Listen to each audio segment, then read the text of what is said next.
بسم اللہ الرحمن الرحیم۔ السلام علیکم ناظرین، آج کی ویڈیو میں ہم آپ کو بتائیں گے کہ اصحاب کہف کون تھے۔ اصحاب کہف یا یاران غار ان مسیحی صاحبان ایمان کو کہا جاتا ہے جنہوں نے قدیم روم کے حکمران دقیانوس کے ظلم سے بچنے کے لیے ایک غار میں پناہ لی تھی۔ یہ لوگ سوائے ایک چرواہے اور اس کے کتے کے سب امراء اور حکومت کے اشراف میں سے تھے۔ وہاں پہنچ کر ان سب پر نیند طاری ہو گئی۔ وہ لوگ 309 سال تک سوتے رہے۔ قرآن کریم میں سورہ کہف کی آیت نمبر 8 سے 26 میں ان کی داستان کا ذکر ہے۔ اسی طرح عیسائی منابع میں بھی اس داستان کا ذکر ملتا ہے۔ انہوں نے دقیانوس کے مظالم سے بچنے کے لیے ایک غار میں پناہ لی تھی۔ وہاں پہنچ کر سب پر نیند طاری ہو گئی اور وہ لوگ 309 سال تک سوئے رہے۔ اتنی مدت سونے کے بعد جب یہ لوگ بیدار ہوئے تو یہی خیال کرتے تھے کہ وہ چند گھنٹوں سے زیادہ نہیں سوئے۔ یہ خیال بعض افراد کے مطابق ان کے ذہن میں اس لیے آیا کیونکہ جس وقت یہ لوگ غار میں داخل ہو رہے تھے تو اس وقت دن کا آغاز تھا، اور جب بیدار ہوئے تو دن کا آخری پہر تھا۔ بیدار ہونے کے بعد انہوں نے ایک کو شہر بھیجا تاکہ کچھ کھانے پینے کا بندوبست کیا جا سکے۔ کھانے کا سامان لینے کے لیے کون گیا تھا، اس حوالے سے قرآن میں کچھ نہیں کہا گیا، لیکن بعض احادیث کے مطابق جب ان میں سے ایک کھانے کا سامان لینے کے لیے شہر میں داخل ہوا تو دیکھا شہر بالکل تبدیل ہو چکا ہے، اس لیے وہ بہت حیران و پریشان ہوا۔ اصحاب کہف میں کتنے لوگ شامل تھے، اس حوالے سے تاریخی اور حدیثی منابع میں اختلاف پایا جاتا ہے۔ عیسائی منابع میں ان کی تعداد 7، 5 اور 13 تک بتائی گئی ہے۔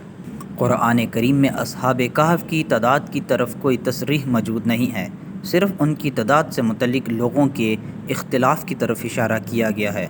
اس سلسلے میں یوں آیا ہے کہ بعض کہتے ہیں کتے سمیت ان کی تعداد 4 ہے، بعض ان کی تعداد 6 اور بعض 8 بتاتے ہیں۔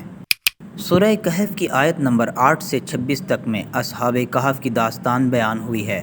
ان آیات میں اصحاب کہف کے ہدایت یافتہ ہونے، خدا پر ایمان رکھنے، کافروں کے خلاف اٹھ کھڑے ہونے، غار میں پناہ لینے، خدا کے حکم سے ان کے سینکڑوں سال زندہ رہنے، اس کے بعد دوبارہ زندہ ہونے اور لوگوں کے ساتھ ان کی گفتگو اور آخر کار حقیقت کی آشکار ہونے کی طرف اشارہ کرنے کے ساتھ ساتھ کافروں کے پیغمبر اکرم صلی اللہ علیہ وآلہ وسلم کے ساتھ اس مسئلے میں ہونے والی گفتگو کی طرف اشارہ کیا گیا ہے۔ قرآن کے مطابق انہوں نے 309 سال غار میں نیند کی حالت میں گزارے۔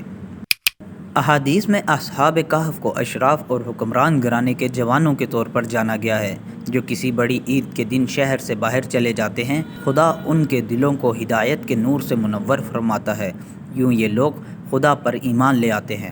اگرچہ جوانی کی ابتدا میں یہ لوگ ایک دوسرے سے اپنا ایمان چھپاتے تھے، لیکن رفتہ رفتہ انہوں نے ایک دوسرے کو اپنے ایمان سے باخبر کیا۔ بعض احادیث کی روشنی میں دقیانوس نے اصحاب کہف کو ایک مدت تک مہلت دیا تاکہ وہ اپنے ایمان سے پلٹ آئیں۔ انہوں نے اس فرصت سے استفادہ کرتے ہوئے غار میں پناہ لی۔ بعض احادیث میں انہیں بادشاہ کا امین اور رازدار قرار دیا گیا ہے۔ شیعہ احادیث میں آیا ہے کہ امام زمانہ کے ظہور کے وقت اصحاب کہف رجعت کر کے آپ علیہ السلام کے اصحاب میں شامل ہوں گے۔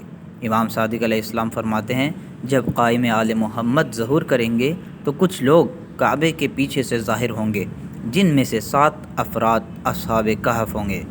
بعض روایات میں ہے کہ اصحاب کہف مہدی موعود کے وزیروں میں سے ہوں گے۔